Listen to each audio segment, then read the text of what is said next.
Hello friend, જય શ્રી કૃષ્ણ. તમારું સ્વાગત છે મારી પરીસ કિચન યુટ્યુબ ચેનલમાં.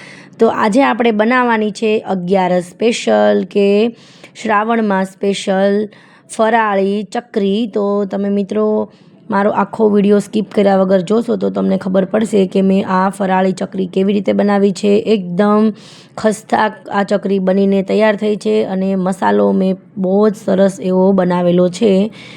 તો મિત્રો તમે મારો વિડીયો લાઈક કરો, શેર કરો અને સબસ્ક્રાઈબ કરવાનું નહીં ભૂલતા. મારી એકદમ સરળ રેસીપી હોય છે, તમે એક વખત જોશો તો તમને તરત જ વસ્તુ કેવી રીતે બનાવી છે તે તમને યાદ રહી જશે. તો મિત્રો આપણે આ ફરાળી ચકરી છે તે તમે કોઈ પણ તહેવારોમાં પણ બનાવી શકો છો કે ફરાળી છે એટલે અને વ્રત ઉપવાસમાં પણ બનાવી શકો છો. તો મેં એક મિક્સર જાર લઈ લીધો છે, તેમાં હું પહેલાં મસાલો કરી રહીશ. હું એક મોટી ચમચી જેટલા હું આખા ધાણા લઈ લઈશ. 1 ચમચી સામે તલ લેવાના છે, તલ ધાણા. પછી આપણે 1 ચમચી આખું જીરું લેવાનું છે. આખો મસાલો આપણે આમાં જ કરી લઈશું. પછી આપણે આમાં 1 થી 1.5 ચમચી જેટલો આમચૂરનો પાવડર લઈ લીધો છે, જે ખાટો મીઠો આવે છે તે. આપણે આમાં 1 ચમચી જેટલો લાલ મરચું પાવડર ઉમેરીશું અને 1 ચમચી હળદર નાખવાની છે. 1 ચમચી ધાણા જીરું પાવડર નાખીશું. એકદમ ટેસ્ટી એવો આ મસાલો બનીને તૈયાર થશે. 1 ચમચી ખાંડ નાખવાની છે. આમચૂર પાવડર આપણે નાખેલો છે એટલે ખાંડ નાખીશું, એટલે ખાટો મીઠો મસાલો તૈયાર થશે. હવે આપણે 2 બટેટાને મેં બાફી લીધા છે. એકદમ સરસ એવા એને ખમણીના મદદથી છીણી લેવાના છે. ખમણીમાં છીણતા આપણે ધ્યાન રાખવાનું છે કે આપણને ખમણી વાગી ન જાય. તો આપણે સરસ એવા બટેટાને આવી રીતે છીણી લેશું એટલે સરસ એવા લચ્છા જેવા બટેટા તૈયાર થઈ જશે. તો મિત્રો આ બહુ ટેસ્ટી એવો મસાલો બનીને તૈયાર થવાનો છે. 2 બટેટા લીધા છે, એમાં આપણે આમાં પણ ઉપરથી 1 ચમચી જેટલા તલ નાખવાના છે. આદુ મરચાંની મેં પેસ્ટ લઈ લીધી છે દરદરી પીસીને. અને 1 ચમચી જેટલું હું મીઠું નાખીશ સ્વાદ અનુસાર. આપણે આમચૂર પાવડર નાખેલો છે એટલે આપણે આમાં મીઠું ઓછું નાખીશું થોડું.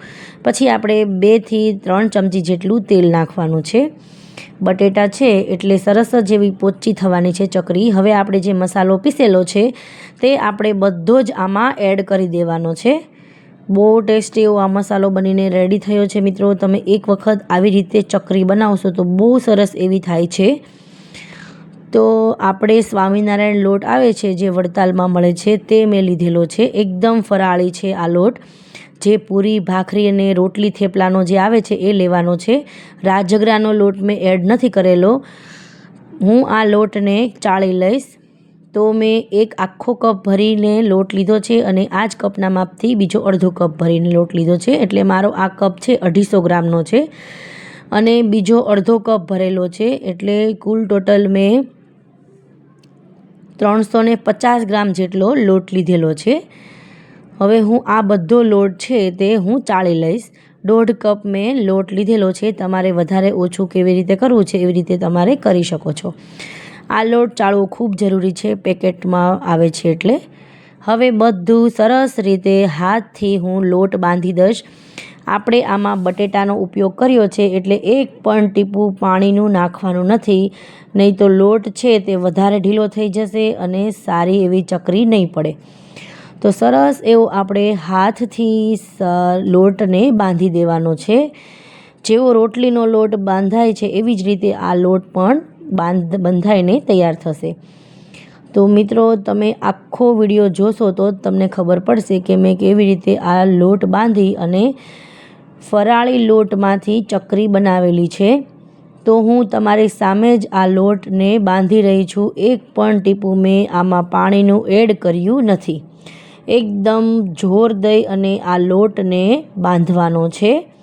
એટલે બધા મસાલા છે તેમાં સરસ એવા મિક્સ થઈ જશે. એકદમ ટાઈટ હાથ રાખી અને આપણે લોટને બાંધશું તો જો સરસ એવો લોટ આપણો બંધાઈને રેડી થઈ ગયો છે. આ મસાલાની ચકરી આપણે મસાલો એટલો સરસ બનાવ્યો છે તો આ ચકરીમાં તમને આલુ સેવનો પણ ટેસ્ટ આવશે. કેમ કે આ મસાલો છે તે મેં એકદમ સરસ એવો ખાટો મીઠો તૈયાર કર્યો છે. તો મિત્રો આપણો લોટ બંધાઈને સરસ એવો રેડી થઈ ગયો છે, કઠણ પણ નહીં અને ઢીલો પણ નહીં.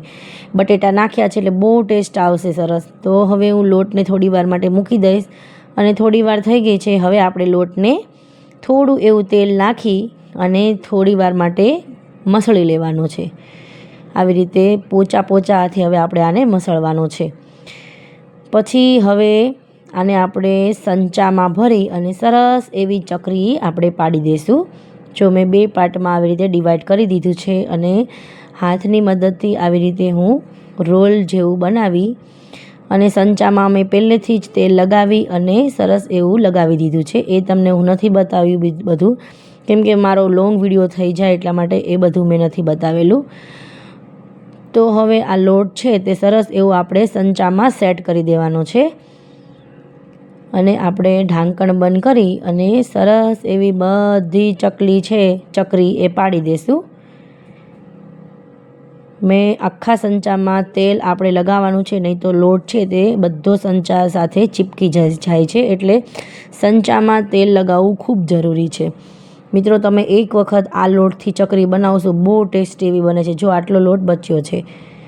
હવે આ સંચામાં જે આપણે લોટ ભર્યો છે તેની આપણે આવી રીતે લાંબી સેવ જેવું બનાવી નાખશું. પછી આપણે રાઉન્ડ કરી અને ચકરીનો શેપ આપી દઈશું.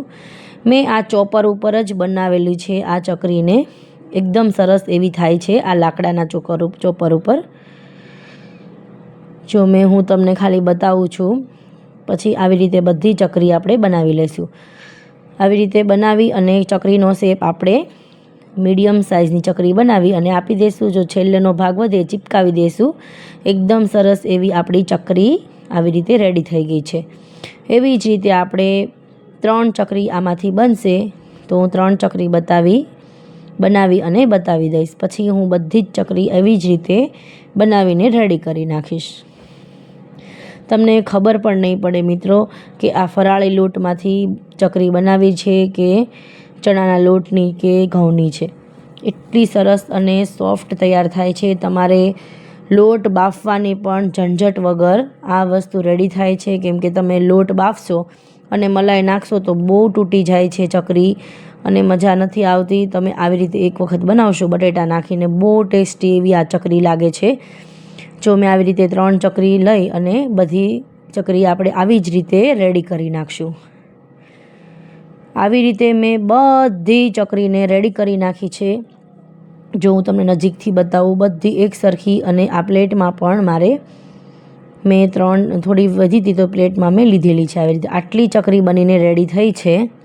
તો બહુ મજા આવે છે. બાળકો 11 કે એવું કંઈ કરતા હોય તો આપણે આવી રીતે નાસ્તો બનાવીને રાખીએ તો એ લોકોને મજા આવે છે ખાવાની ચા સાથે. હવે હું એકદમ સરસ એવું આપણું તેલ ગરમ થઈ ગયું છે. ફાસ્ટ ગેસ રાખવાનો છે. પહેલાં આપણે ધીમો નથી રાખવાનો. ફૂલ તેલ આવે પછી જ આપણે આ ચકરી નાખવાની છે. પછી ગેસની ફ્લેમ આપણે ધીમી કરીશું. તમે ધીમો ગેસ રાખી અને ચકરી નાખશો તો બધી ચકરી છે તે તેલ પી જશે અને તેલ પોચી તૈયાર થશે. તો આપણે પહેલાં ગેસની ફાસ્ટ ફ્લેમ રાખી અને આટલું તેલ આવી ગયું હોય ત્યાં સુધીનું ફાસ્ટ ગેસ રાખી અને ચકરી નાખશું. પછી જ આપણે ગેસની ફ્લેમ ધીમી કરવાની છે. જો આવી રીતે મેં ધીમી કરી તો સરસ એવું ચકરી ઉપરથી ડ્રાય થવા લાગી છે. હવે હું બીજી બાજુ તેને પલટાવી નાખીશ. તમે ધીમા ગેસે રાખશો તો હજી હું કહું છું કે ધીમો ગેસ પછી જ કરવાનો છે આપણે, નકર આપણી ચકરી છે તે તેલ પી જશે અને તેલ પોચી લાગશે, નહીં ભાવે, ખાવામાં નહીં મજા આવે. હવે આપણે બધી ચકરીને આવી રીતે ઉલટ કરી અને સરસ એવી ફ્રાય કરી લેવાની છે. બહુ ટેસ્ટી એવી ખસ્તા આ ચકરી બનીને રેડી થાય છે. જો બધી ચકરી બનીને રેડી થઈ ગઈ છે મિત્રો, એકદમ બ્રાઉન કલરની, એકદમ બ્લેક કલરની નથી થઈ મિત્રો. તમે કાળી થવા દેશો તો એમ બળી જશે અને ટેસ્ટ સારો નહીં આવે, કડવો ટેસ્ટ આવશે. આટલો ડાર્ક બ્રાઉન જેવો થાય, લાઇટ બ્રાઉન કાઢશો તો કાચી રહેશે. આટલો બ્રાઉન કલર થાય ત્યાં સુધી આપણે આને ધીમા ગેસે તળવા દેવાની છે. જો હું તમને નજીકથી બતાવું, બહુ ટેસ્ટી એવી અને સરસ એવી ચકરી બનીને તૈયાર થઈ છે. એવી જ રીતે આપણે બીજી ચકરીને બનાવી નાખવાની છે. ગેસ આપણે પહેલાં ફાસ્ટ કરી દઈશું, પછી જ આપણે ધીમો કરવાનો છે ગેસ. એવી જ રીતે હું બીજો ઘાણ પણ તળી લઈશ ચકરીનો. તમે એક વખત આ ચકરીને બનાવીને ટ્રાય કરજો. બહુ સરસ એવી લાગે છે મિત્રો, અને ટેસ્ટમાં પણ ખૂબ જ સરસ લાગે છે. ખબર પણ નથી પડતી કે આ ફરાળી લોટની ચકરી બનાવી છે. એવી જ રીતે મેં બધી ચકરી રેડી કરી અને લઈ લીધી છે. જો હું તમને ડીશમાં મૂકીને પણ બતાવું, બહુ ટેસ્ટી અને બહુ જ સરસ એવી ચકરી બનીને તૈયાર થઈ છે. એકદમ ક્રિસ્પી ચકરી બની હતી. તો મિત્રો, તમને મારો વિડીયો અને મારી રેસીપી કેવી લાગી તે કોમેન્ટ બોક્સમાં એક પ્યારું કોમેન્ટ કરી દેજો. અને મારો વિડીયો તમને ગમતો હોય તો એક લાઇક અને સબસ્ક્રાઈબ શેર કરવાનું તમે નહીં ભૂલતા. એક લાઇક અને એક સબસ્ક્રાઈબથી બહુ સારી એવી પ્રેરણા મળે છે મિત્રો. બહુ વિડીયો બનાવતા મહેનત થાય છે, તો બધાનો સાથ હશે તો બહુ સરળ બની જશે. તો આપણી ચકરી એકદમ સરસ રીતે ટેસ્ટી ચકરી તૈયાર થઈ ગઈ છે.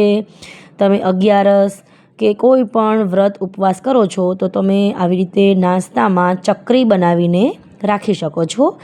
આપણી ચકરી તૈયાર છે મિત્રો. જો હું તમને નજીકથી પણ બતાવું, કેટલી સરસ લાગે છે જોવામાં, એટલી સરસ લાગે છે, અને જેટલી જોવામાં સારી દેખાય છે એટલી જ ખાવામાં પણ ખૂબ ટેસ્ટી છે.